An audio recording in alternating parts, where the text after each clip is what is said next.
We seen that with a 5 car and Jimmy Johnson. Around turn 2. There we go. Or rather, the 99 of Michael Waltrip was the outside car as they tried to go 3 wide in turn 2. There he goes down on the outside. The 56 car, the 14 car, they just kind of all go up the hill. He's the last guy on the outside, hard into that wall. Never really saw any contact by another car. He was just up there where you can't be right now. Michael Waltrip goes around, puts the corn dog into the fence. Ouch. Up in turns 1 and 2. Just can't do it down there. You get confidence down here in 3 and 4. And then trouble, turn 2. Stacy Compton in the 59. Looks like Tyler Walker in the 38. And I'm not sure right now who that is against the inside wall.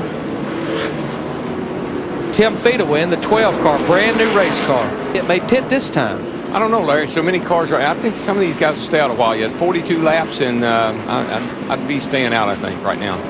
The accident was triggered. Well, we'll call it an accident because that's a good word to use. Appeared to be triggered when Stacy Compton got turned around. Let's watch it from Feedaway's view. In front of you. We got hit in the rear. Got hit in the rear, and we hit the inside wall with the right side of the car. Lap mat to clear the traffic. Get right front damage, Bruno. The tire's not flat, but oh, here we go, around on the back now. 44 car. Justin Labonte spins. Caution's out. What a break for Martin Truex Jr. It's not over back there, though. They're still wrecking. Yeah, Blaney got into the back of Aaron Fike, I think, in the 43 car. And there's Martin Truex Jr., who was trying to get to pit road, didn't make it, but it was a blessing he didn't because now he can do it under caution. That's the aftermath. I think that's after that's the 43 car that Dave Blaney got into. And watch the black car on the right of your screen, the 38. That's Sterling in the 40 car. He gets into the 38 car. And I'm sure that bottlenecked people up back there behind him, like Justin Labonte. Looked like somebody got into the back of him, like I said, and into the fence he went. Whatever the cause, the outcome is the 4th caution flag of the night. And they're going to have to clean up on the back straightaway, so I know exactly what they're talking about. That's a bad feeling. Oh, around goes the 41 car in turn 3. I'm sorry, Jeremy. That's all right. He just got under Paul Wolf going into turn 3, and Wolf cut down on him. Both those cars were moving up through the field pretty well, Darrell, and like you said, got together entering the corner, and that will put us under the caution at lap 78 for the 5th time tonight. Reed Sorensen in the 41. Now here we go down into turn 3. Same place where actually the 6 car got spun out earlier by Shane Meal. Did pretty much the same thing to Reed here. Kind of cut down in front of him. Didn't give him a whole lot of room. Darrell, I want to see another angle, but I think there's a difference in this case. I think Reed was a lot more alongside much Paul further Wolf up. Yeah, I don't think than Shane Meal was. I don't think Reed had any idea that Paul Wolf was going to come down as hard as he did. Well, somebody's bad luck is always somebody's good luck. Martin Truex will get the free pass. And here comes the Boy, Stewart is back there in that 33 turn car. 2. Excuse me, Darrell. Car in the wall. It's John Wood. No, we got more trouble down there. I think that's Mark. It is. Mark and Robertson. Mark Martin. It's a delayed reaction, and he just can't get woed up. There goes Wood. Yeah, and you'll see these guys coming in frame back here. And what happened is they saw Wood get in the wall. One of them slowed down, one of them didn't. Paul Menard scraped the wall in turn 2 to bring out this caution. Not with the left side, as you see, but that means he got help. And it might be someone, he might be looking for someone, and I think he is, and I think he found him. I think it's the 20 car, Denny Hamlin. Pretty hard hit see there. That he was a very unhappy young man.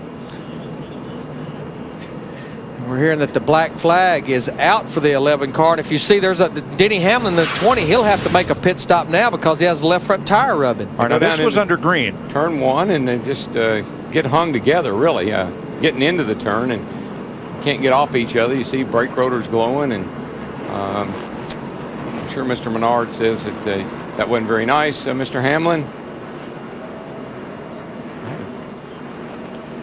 They just got hung together. They went in a turn, they got loose, they got hung together, and gotten that loose stuff, and you go up the hill, and there's nothing you can do till you hit the wall. Paul wasn't happy, and he comes up here and tells Mr. Hamlin. And those of you at home can finish the sentence. Paybacks are blank, but they do end with the black flag. You don't have the last word.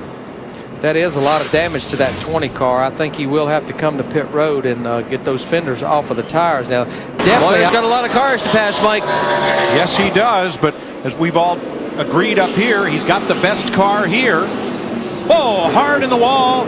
Paul He's Wolf. gonna come back down the racetrack right in front of some cars. Denny Hamlin in the 20 just gets by. I think he did her in that time, boys. State, New York. First, he and Shane Meal got together. Wolf ended up spinning. Turn that was 3. back at lap 32. Turn 3. Then at lap 78, he and Reed Sorensen get together.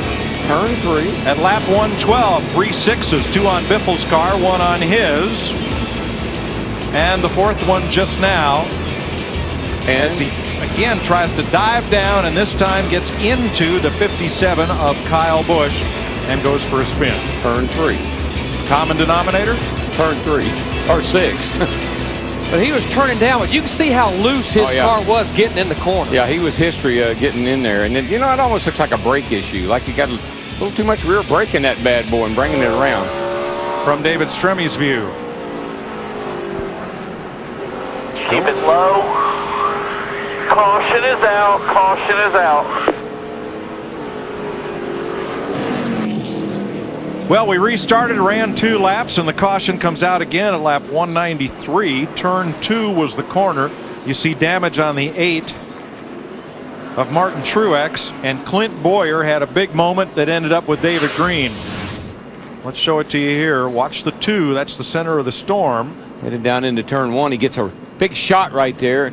And now he almost got into the back of Kyle Busch. And when he corrected it, he definitely got into the back of David Green. And he made it through without probably very much damage. But that was what I've been talking about, putting that kid in that position where he's got to make moves that he hadn't had to make all night. And man, he is lucky right there. Look at him starting to spin out behind him. Look, Jimmy Johnson in the 5 is like a chain reaction. Yeah, J.J. Yaley up there who was having a great night. All these cars are running really well. Yaley goes around when he sees the other cars spinning. Look at the smoke these guys had to drive through. So 6 cars involved in all. Now Stremme got in the back of Yaley. That's what spun Yaley, as we see from Stremme's onboard. This is from Kevin Harvick. Stay low here. Stay low. Back it down. Back it down. Back it. Come on. Come on. Come on. All clear. And let's ride with Mr. Excitement, Shane Meal.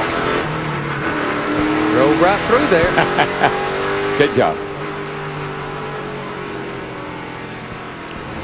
Dick Berggren on Clint I Boyer. think the difference is, Larry, is that 90 car, it just gets better and better on these longer runs.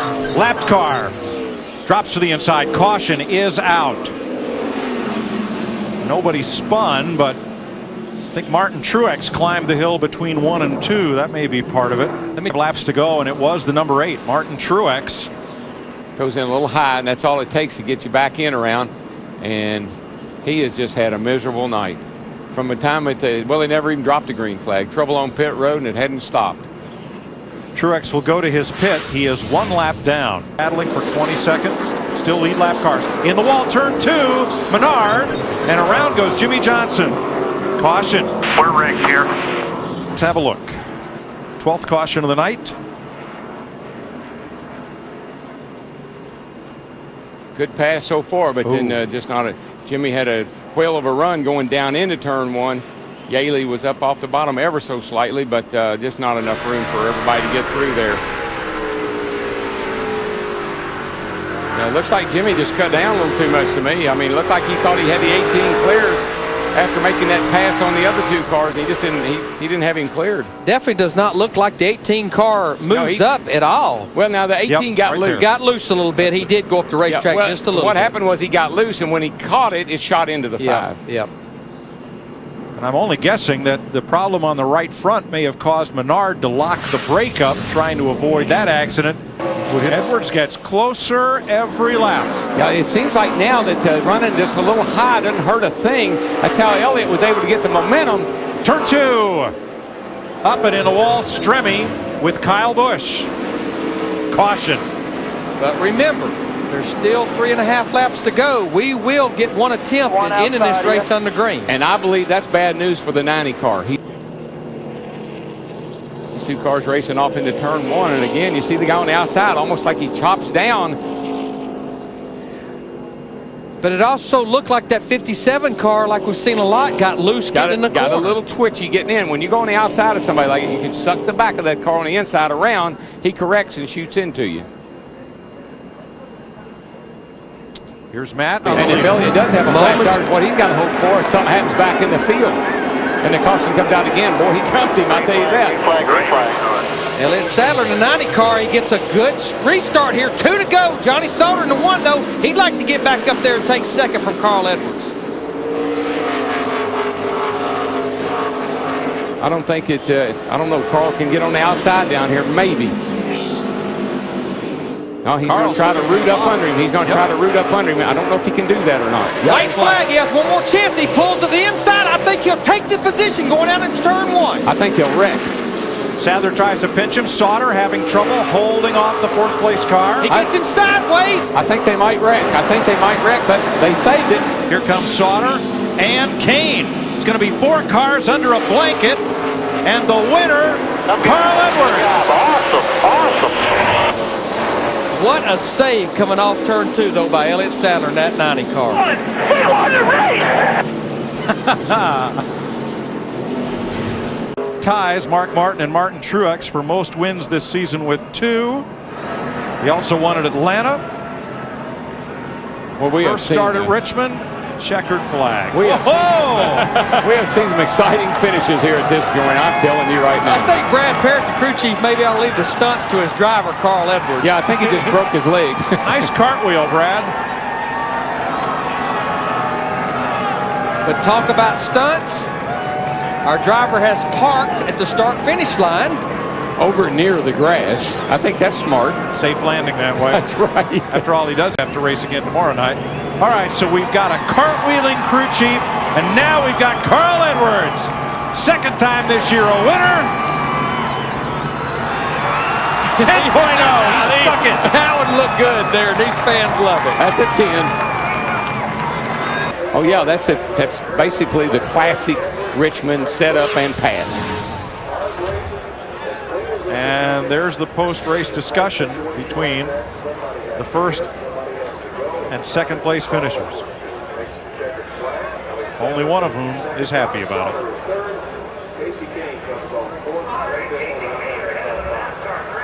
Carl Edwards led 1 lap, the money lap.